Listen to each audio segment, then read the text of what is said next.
Uncle uncle మీ happy బర్త్డేనా? కాదమ్మా, అక్క birthday. School నుంచి ఇంకా రాలేదా? రాదమ్మా, రాలేదు. అందుకే మనందరం అక్క పుట్టినరోజు జరుపుకుంటున్నాం. ఇప్పుడు నువ్వు నా సింధు అన్నమాట. నువ్వే కేక్ కట్ చేయాలి, సరేనా? కట్ చేయమ్మా. Happy birthday to you, happy birthday to Sindhu. Sir,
ఈ రోజు నువ్వు ఇచ్చిన కానుకని నా హృదయంలో దాచుకుంటున్నాను. ఇప్పటిదాకా నేను మా అమ్మని ప్రేమించాను. ఈ రోజు నుంచి మా నాన్నని ప్రేమిస్తున్నాను. వీళ్ళిద్దరినీ మించి నిన్ను ప్రేమిస్తున్నాను పవన్.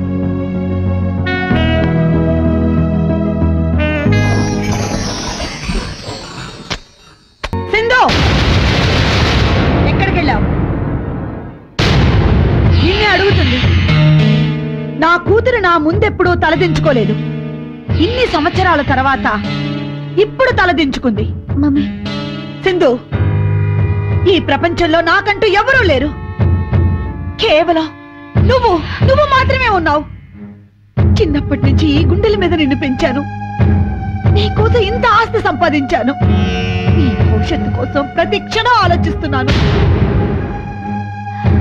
మీ నాన్నగారు నన్ను వదిలేసి వెళ్ళిపోయినప్పుడు కూడా నేను బాధపడలేదు. పుట్టినరోజు సింపుల్ గా జరుపుకుంటానంటే నీ ఇష్టమే నా ఇష్టం అనుకున్నాను. ఇదేనా నీ సింపుల్ సిటీ? నీ కోసం రాత్రి పగలు ఆరాట పడిన అమ్మను వదిలేసి ఒక్కసారిగా మీ నాన్నకి దగ్గరయ్యావు. అమ్మా సింధు, నేను ఎలాంటి సంజాయిషాలు అడగడం లేదు. నాకిప్పుడే తెలిసింది నేను ఒంటరి దాన్నని. నాకెవరూ లేరు. మీ నాన్న నన్ను అప్పుడు గెలవలేదు. ఇప్పుడు గెలిచారు. నువ్వే నా సర్వస్వం అనుకున్నాను. నిన్నే నాకు వ్యతిరేకంగా నిలబెట్టారు. Mummy please. నో, నువ్వేం మాట్లాడద్దు. దీనికంతటికీ కారణమైన వాణ్ణి నేను వదలను. Yes, I will see end. Yes.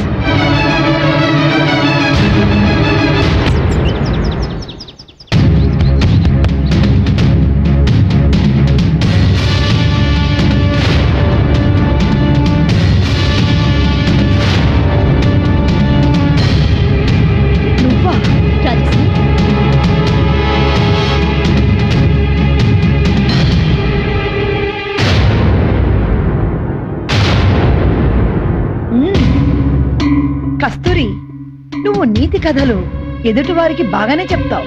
Rajshri, నీకు డబ్బులు కావాలంటే నన్నడుగు కస్తూరి. కొన్ని లక్షల చందాలు ఎడమ చేతో విసిరి పారేశాను. అలాగే నీకు పారేసుండేదాన్ని. నువ్వు లక్షలు పారేస్తే ఏరుకునే భిక్షగాడు ఇక్కడ ఎవరూ లేరు. అవునులే, నీకు లక్షలు పనికిరావు. నీకు కావాల్సింది కోట్లు. అందుకేగా అంత పెద్ద కుట్ర పన్నావు. ఏం మాట్లాడుతున్నావు? కుట్రే.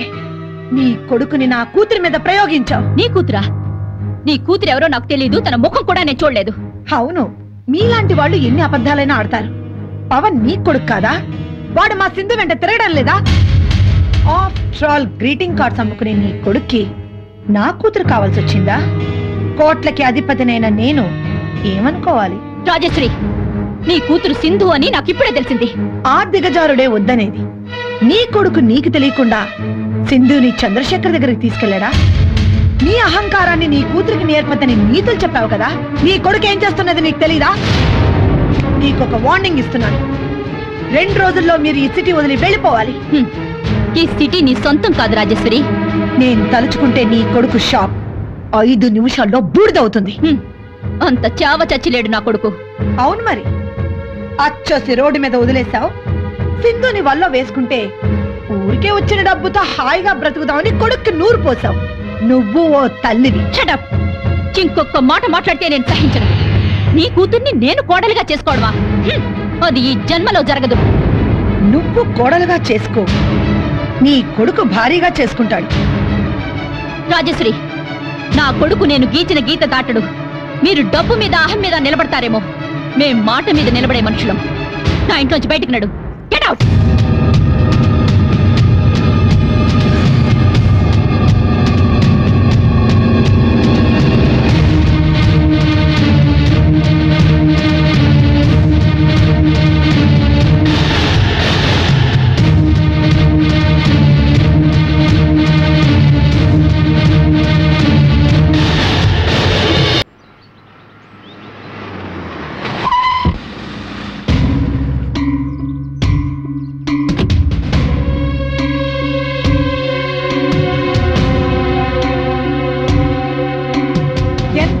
దానికి నన్నే గెట్ అవుట్ అంటుందా? ఈ రాజేశ్వరి సంగతి దానికి తెలీదు. ఒక్క మాట తేడా వచ్చినందుకు నేను మొగున్నే లెక్క చేయలేదు. చూస్తా, దానంతా చూస్తా. సింధు ఎక్కడా? పైన గారు. సింధు, సింధు, ఎవరికా ఫోన్? నా ఫ్రెండ్ కి. ఫ్రెండ్ అంటే ఆ పవనేనా? ఇదే చెప్తున్నాను, ఈ రోజు నుంచి పవన్ కి ఫోన్ చేయడం కానీ, చూడడం కానీ, ఇంటికి వెళ్ళడం కానీ, షాప్కి వెళ్ళడం కానీ నేను సహించను. ఎందుకు వెళ్ళకూడదమ్మా? I love Pavan. పవన్ నే పెళ్లి చేసుకుంటాను. సింధు, ఇది జన్మలో జరిగే పని కాదు. ఇంతవరకు నువ్వు నాలో మంచినే చూసావు. అమ్మా, నేను అదే చెప్తున్నాను. ఇప్పుడు నేను చిన్నపిల్లని కాను. నేను పవన్ నే పెళ్లి చేసుకుంటాను.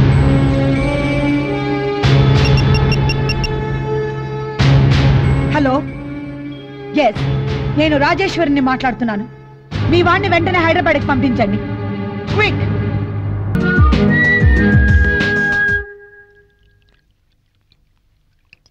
పవన్, ఏంటమ్మా? 2 రోజుల నుంచి చూస్తున్నాను, నాతో సరిగ్గా మాట్లాడటం లేదు. ఇప్పుడు భోజనం చేయకుండానే చేయగడిగేసుకున్నావు. ఆకలిగా లేదమ్మా. బిడ్డ ఆకలి తల్లికి తెలియదంటావా? సింధు మీద నాకెటువంటి కోపం లేదు. నీ గురించేరా నా ఆందోళనంతా. సింధు నేను ప్రేమించానమ్మా. చంద్రశేఖర్ గారిని కూడా రాజేశ్వరి ప్రేమించి పెళ్లి చేసుకుంది. ఇప్పుడు వాళ్ళ సంసారం ఎలా ఉందో చూస్తున్నాం కదా. సింధు వాళ్ళ అమ్మలానే చేస్తుందని ఎందుకు అనుకోవాలమ్మా? రాజేశ్వరి గురించి నీకు తెలియదు పవన్. కాలేజ్ డేస్ లో తన్నేదో అన్నానని ఇప్పుడు నన్ను క్రిటిసైజ్ చేస్తోంది. తనకి స్నేహం అన్నా, అనుబంధాలన్నా గౌరవం లేదు. రాజేశ్వరి సింధుని సింధులా ఉండనివ్వదు. ఈ పెళ్లి వల్ల నువ్వు సుఖపడవు పవన్. అమ్మా, నీ కూతుర్ని నా కోడలుగా చేసుకున్నాను రాజేశ్వరి గారితో అన్నావు. నీ కొడుగ్గా నేను నీ మాట కట్టుబడి ఉంటానమ్మా. అంతేకాదు, నేను అసలు పెళ్లి చేసుకున్నాను. నీకెలా చెప్పాలో నాకు అర్థం కావటం లేదు. రాజేశ్వరి కటిక శిల లాంటిది. ఉలి దెబ్బలకి కటిక శిల కూడా మారుతుందమ్మా. ఏ రాజేశ్వరి దేవైతే నిన్ను అవమానించిందో ఆమె నోడుతోనే నా సింధుని నీ కోడలుగా చేసుకోవా అని నీ చేతులు పట్టుకుంటే నువ్వు ఒప్పుకుంటావమ్మా? అమ్మా, నీకు నీ పట్టుదలే కావాలి. రాజేశ్వరి దేవికి తన అంతస్తులే కావాలి. నాకు సింధుకి మా ప్రేమ కావాలి. నాకు నువ్వు కావాలమ్మా. ఇవన్నీ జరిగే పనులు కావమ్మా. పవన్, పవన్, మీ అమ్మకు తన మాటే నెగ్గాలని మూర్ఖపు పట్టుదల లేదు. నాకీ ప్రపంచంలో నా బిడ్డ కంటే ఏది ఎక్కువ కాదు. నువ్వు నిజంగానే రాజేశ్వరిలో మార్పు తెచ్చి సింధుని చేసుకుంటానంటే నాకెటువంటి అభ్యంతరం లేదు. థాంక్స్ అమ్మా.